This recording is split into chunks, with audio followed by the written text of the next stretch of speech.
Good afternoon, everybody. Today we are going to learn a new poem. The name of our poem is Have You Ever Seen? This poem is written by an unknown poet. It is also known as, or it is also pronounced as by anonymous, means unknown poet. This is a very interesting poem, interesting as well as humorous poem. In this poem, the poet has uses the various kinds of figure of speech. One is pun. In this figure of speech, the poet has used the one word that has the double meaning, and this double meaning word creates a laughter or humor in this poem. Okay, also interrogation, this figure of speech is used again and again in this poem. This figure of speech, the poet is using interrogation not for getting the answer, but he asks us questions for only getting the poetic effect, for making creating poetic effect. Okay, now we are going to learn about the parts, a very important part in the grammar section, that is the homograph. Okay, homograph is a word that has, the poet has uses one word which has the same spelling and pronunciation but the meaning is different. बघा आता homograph म्हणजे काय मी समजावून सांगते तुम्हाला.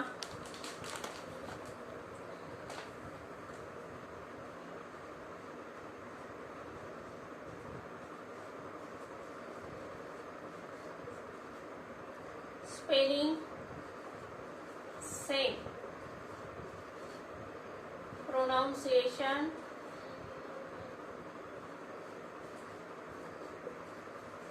same, meaning different. इथं cross करते मी. Okay, बघा होमोग्राफ मध्ये असे वर्ड्स असतात की ज्यांचं स्पेलिंग कसं आहे, सेम आहे.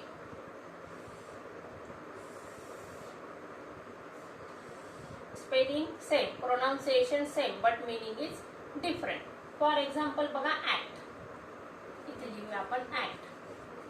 आता act हा शब्द असा आहे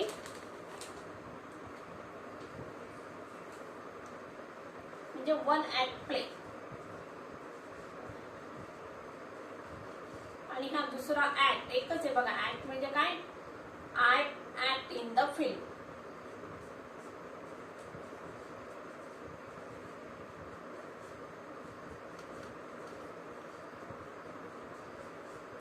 लक्षात आलं. बघा ऍक्टचे दोन मिनिंग आहे.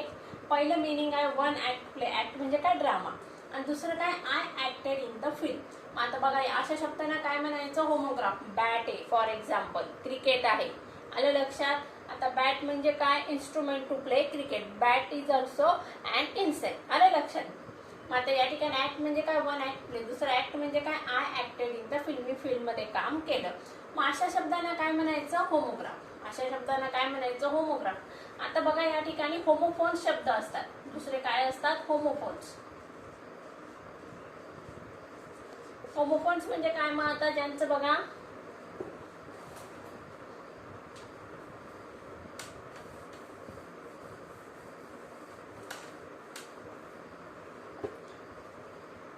आता सन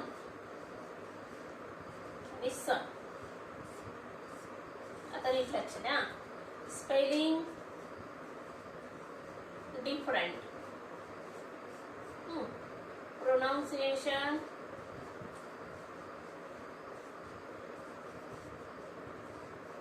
सेम, आणि मीनिंग काय आहे, डिफरंट आहे. अशा शब्दांना काय म्हणायचं, होमोफोन्स. अशा शब्दांना काय म्हणायचं, होमोफोन्स. आलं लक्षात. बघा सन आणि सन, फॉर एक्झाम्पल लिहूया आपण. फॉर एक्झाम्पल आता होमोफोन्सचे एक्झाम्पल्स काय, बघा सन आणि सन. SUN सन, सन म्हणजे सूर्य. SON सन म्हणजे मुलगा. मग आता याला काय म्हणायचं, होमोफोन्स. आता होमोफोन्स म्हणजे ज्यांचे स्पेलिंग्स वेगवेगळे आहेत, प्रोनाउन्सिएशन सेम आहेत, पण मीनिंग कसं आहे, वेगळं आहे. अशा शब्दांना काय म्हणायचं, होमोफोन्स. तुम्हाला परीक्षेला प्रश्न असतो, find out the homophones from the above passage. Homophones म्हणजे काय लक्षात आलं का? असे शब्द की ज्यांचं स्पेलिंग काय आहे, वेगळं आहे, प्रोनाऊन्सिएशन सेम आहे but meaning is also different, अशा वर्ड्सला काय म्हणायचं? होमोफोन. या ठिकाणी होमोफोन्स लक्षात ठेवण्यासाठी तुम्ही एकच शब्द लक्षात ठेवायचा, सन आणि सन. SUN सन म्हणजे सूर्य, SON सन म्हणजे मुलगा. अशा शब्दांना काय म्हणायचं? होमोफोन्स.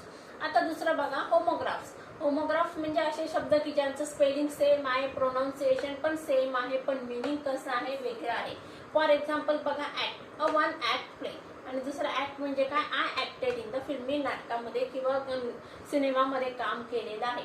मग अशा शब्दांना काय म्हणायचं? होमोग्राफ्स म्हणायचं. मग आता ही पोएम शिकण्यापूर्वी आपण ग्रॅमॅटिकल 2 कन्सेप्ट क्लिअर केलेले आहेत. पहिली आहे होमोफोन्स आणि दुसरी आहे होमोग्राफ्स. मग आता ह्या पोएम मध्ये पोएटने काय केलेलं आहे? होमोग्राफ या शब्दांचा भरपूर प्रमाणात वापर केलेला आहे. आता हे कसे आहे? डबल मिनिंग वर्ड्स आहे. याच्यामुळे काय झालेलं आहे? पोएम मध्ये ह्युमर क्रिएट झालेलं आहे. आणि मग असं ह्युमर क्रिएट झाल्यामुळे पोएट कशी झालेली? ह्युमरच झालेली आहे. या ठिकाणी पोएट आपल्याला वेगवेगळे प्रश्न विचारत आहे. तर प्रश्न विचारण्यामागचा पोएटचा उद्देश काय आहे? Only creating humour in the poem. कुठल्याही प्रकारचा आपल्याला त्याच्याकडून किंवा आपल्याकडून पोएटला उत्तर अपेक्षित नाहीये. मग या ठिकाणी पोएटला काय अपेक्षित आहे? फक्त for creating humour in the poem. मग या पोएम मध्ये आपण नवीन 2 कन्सेप्ट क्लिअर केलेले आहे. कुठली? होमोग्राफ ही कन्सेप्ट आपण या पोएम मध्ये शिकणार आहोत.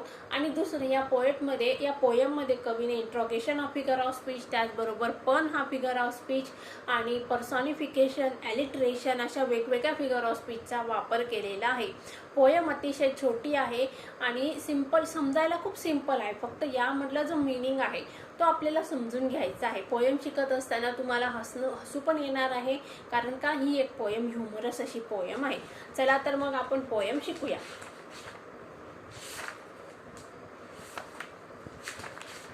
सगळ्यांनी आपले पुस्तकं ओपन करायचे आहे. पेज नंबर 13 काढायचं आहे.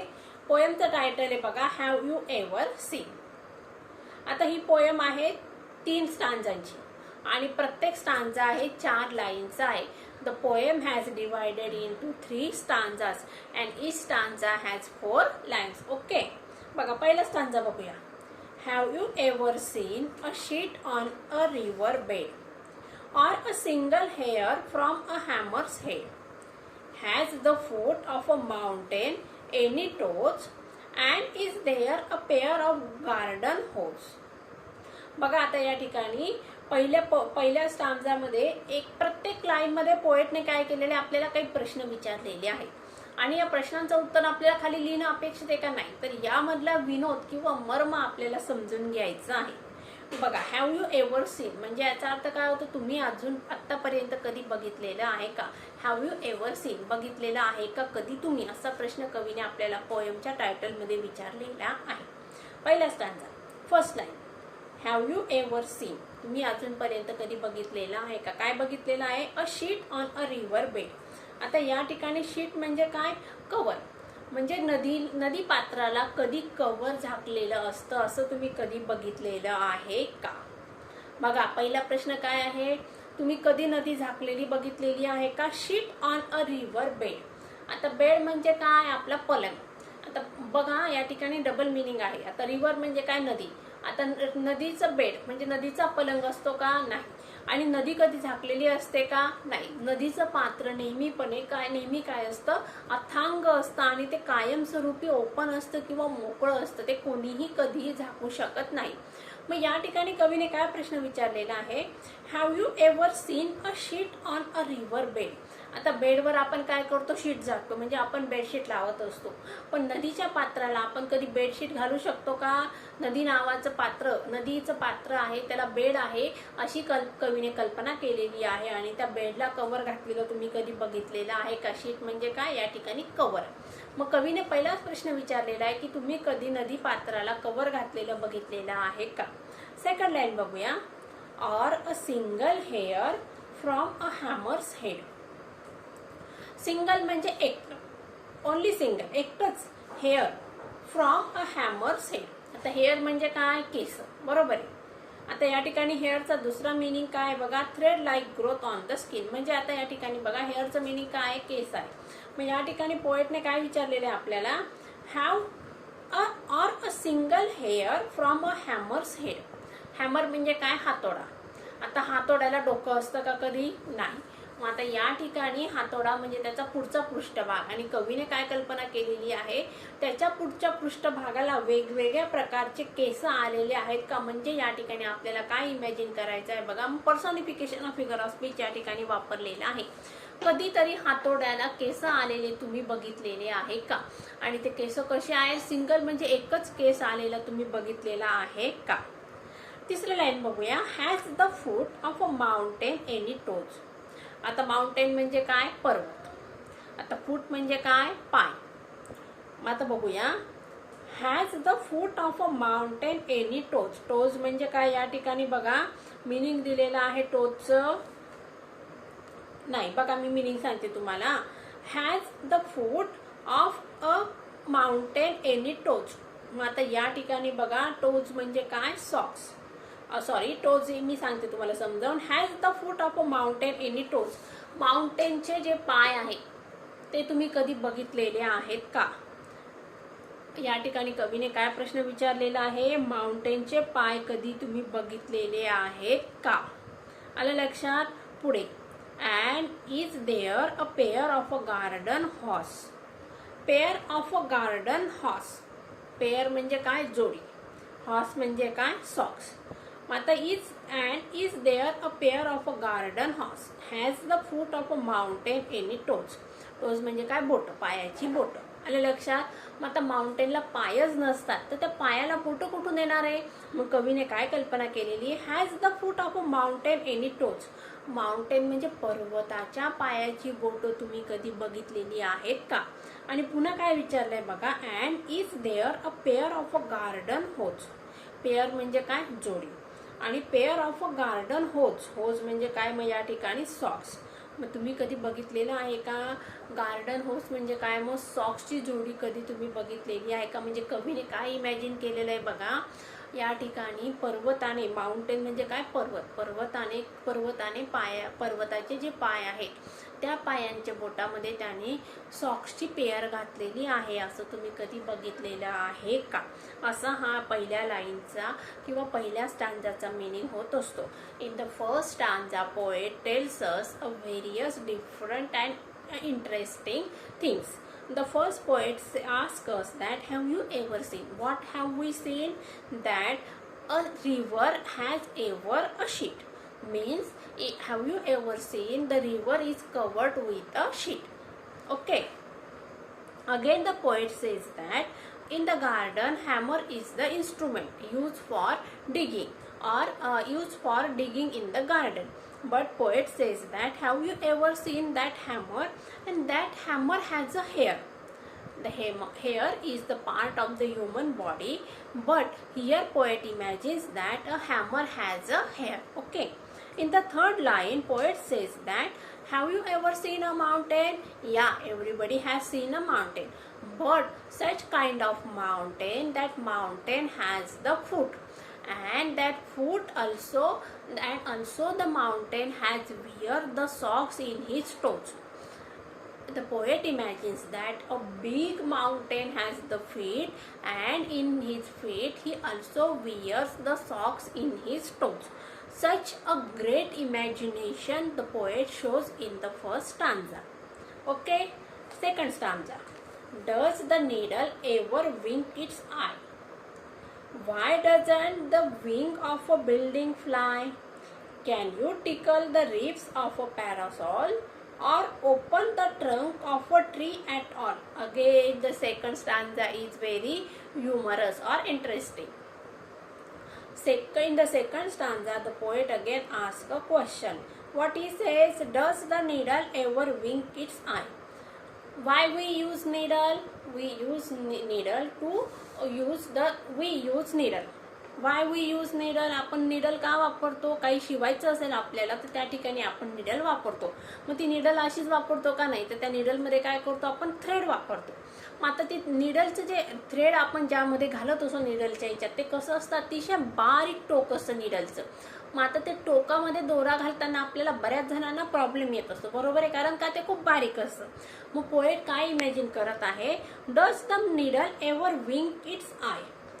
कधी हे आपली काय बघा सुई काय करते, तिचे डोळे मिचकवते का किंवा डोळे चमकवते का, अशी कवीने कल्पना केलेली आहे. म्हणजेच या ठिकाणी कवी काय इमॅजिन करत आहे बघा, सुईमध्ये दोरा घालणं अतिशय किचकट काम आहे. मग कवी इमॅजिन काय करत आहे की ती निडल काय करत आहे, तिचे डोळे मिचकवत आहे. असं तुम्ही कधी बघितलेलं आहे का? सेकंड लाईन बघा, why doesn't the wing of a building fly. आता विंग म्हणजे काय बघा, या ठिकाणी विंग म्हणजे अर्थ होतो पंख. ओके. आणि आता दुसरा अर्थ होतो विंगचा बघा, मोठमोठ्या शहरांमध्ये अपार्टमेंट्समध्ये वेगवेगळ्या बिल्डिंग असतात. आता त्या बिल्डिंग्स वेगवेगळ्या असतात, मग त्याला काय नाव दिलं असतं, A wing, B wing, C wing. आलं लक्षात? एकाच इमारतीमध्ये मोठमोठ्या बिल्डिंग्स असतात आणि त्या बिल्डिंग्सला नावं दिलेली असतात, A wing, B wing, C wing. मोठ्या मोठ्या शहरांमध्ये मोठमोठ्या बिल्डिंग्स असतात, त्या बिल्डिंग्समध्ये काय असतं, वेगवेगळे नावं दिलेले असतात, A wing, B wing, C wing. मग आता या ठिकाणी पोएट काय इमॅजिन करत आहे बघा, why doesn't the wing of a building fly. आता विंग म्हणजे पंख, मग आता बिल्डिंगला काय आहेत, पंख आहेत. मग आता पंख असलेली बिल्डिंग का उडत नाही अशी इमॅजिनेशन कवी करत आहे. या ठिकाणी तुम्हाला विंगचा अर्थ लक्षात आला का? ड्युअल मिनिंग आहे विंगला. पहिलं विंगचं मिनिंग म्हणजे काय होतं, पंख. आता दुसरा म्हणजे a part of the body which help us to fly. Wing कोणाला असतात, पक्ष्यांना असतात. पण मग पोएट या ठिकाणी काय म्हणत आहे, मग बिल्डिंगला काय आहे, पंख आहेत. मग बिल्डिंग का उडत नाही, तुम्ही असं कधी बघितलं आहे का? बिल्डिंग उडत नाहीये म्हणून तुम्ही बघितलंय का? उडणारी बिल्डिंग कधी बघितली आहे का, असा प्रश्न कवीने आपल्याला विचारलेला आहे. तिसरी लाईन बघूया, कॅन यू टिकल द रिप्स ऑफ अ पॅरासॉल. आता टिकल याचा अर्थ बघा, टू डिलाइट. टिकलचा अर्थ काय होतो बघा, टू डिलाइट. आता रिप्स ऑफ अ पॅरासॉल या ठिकाणी अर्थ आहे बघा, पॅरासॉल म्हणजे काय, अम्ब्रेला. पॅरासॉल म्हणजे काय, अम्ब्रेला. आणि रिप्स म्हणजे काय बघा, द कर्व बोन्स म्हणजे बरगडी, one of the curve bones. आता माणसाच्या शरीरामध्ये काय असतात, बरगड्या असतात. मग आता या ठिकाणी कवी काय इमॅजिन करत आहे, पॅरासॉल म्हणजे काय, अम्ब्रेला. आता अम्ब्रेला म्हणजे काय, छत्री, की जिचा वापर आपण पावसाळ्यामध्ये करत असतो. तर छत्रीला असे तारं असतात बघा. मग आता त्या तारांच्या साहाय्याने छत्री उभी असते. मग या ठिकाणी कवी काय इमॅजिन करत आहे की छत्रीला काय आहेत, बरगड्या आहेत. आता बरगड्या कणात असतात, ह्युमन बिंग्समध्ये असतात. मग छत्री काय आहे, लिव्हिंग ह्युमन बिंग आहे का, नाही. मग या ठिकाणी कवी इमॅजिन करत आहे की छत्रीला काय आहेत, बरगड्या आहेत. आणि तुम्ही कधी त्या बरगड्या बघितलेल्या आहेत का, आणि त्या बघून तुम्हाला आनंद झाला का, असं कवीने आपल्याला प्रश्न विचारलेला आहे. और open the trunk of a tree at all. आता trunk of the tree at all, tree म्हणजे काय, झाड. झाडाचा ट्रंक म्हणजे काय, बुंदा. आता झाडाचा बुंदा आपण कधी ओपन करू शकतो का, नाही. झाडाचा बुंदा ओपन करणं म्हणजे काय, झाड मुळासकटच काढून टाकणं असं होणार ना. म्हणून कवी इमॅजिन करत आहे की तुम्ही कधी बघितलंय का की झाडाचा बुंदा ओपन झालेला आहे. अशा प्रकारे या सेकंड स्टांजामध्ये कवीने वेगवेगळ्या कल्पना आपल्या डोळ्यासमोर ठेवलेल्या. त्याचं मी तुम्हाला इंग्रजी एक्सप्लेनेशन सांगते. In the second stanza poet imagines that the needle has the eye and that needle has the eye and that needle has blinking his eyes or her eyes.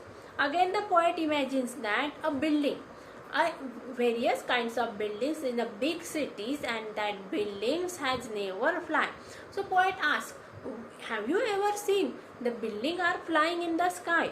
Again poet says that a umbrella has the ribs, means in the same way just as the human body has the ribs, poet imagines that the umbrella has also the ribs. Again the poet says that a big tree has the open trunk, and have you ever seen that open trunk? So again the poet imagines, the poet gives the various kinds of imagination in the second stanza. So now start third stanza. Are the teeth of a rake ever going to bite? Have the hands of a clock any left or right?